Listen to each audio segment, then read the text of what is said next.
సమోసా ఇలా ఈజీగా ఇంట్లోనే ప్రిపేర్ చేసుకోండి. ఫస్ట్ అయితే మైదా పిండి పిసుక్కొని పక్కన పెట్టేసుకున్న తర్వాత చికెన్లో పసుపు, ఉప్పు, మసాలాస్, వాటర్ వేసేసి కుక్కర్ పెట్టేసి 3 విజిల్స్ పెట్టేయండి.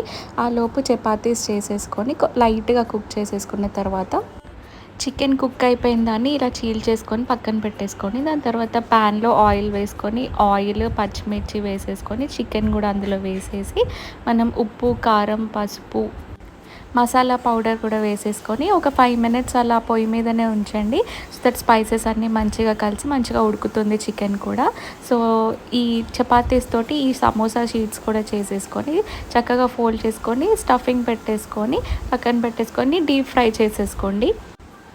డీప్ ఫ్రై చేసుకుంటే మనకి ఇలా చక్కగా గోల్డెన్ బ్రౌన్ కలర్లోకి రావాలి. అలా వచ్చిన తర్వాత లాస్ట్లో పచ్చిమిర్చి ఉంటాయి కదా, అదే ఆయిల్లో ఫ్రై చేసుకొని సాల్ట్ వేసుకోండి. టేస్ట్ అయితే చాలా అంటే చాలా బాగుంది, అందరికీ నచ్చింది. మీరు ట్రై చేయండి. బాయ్.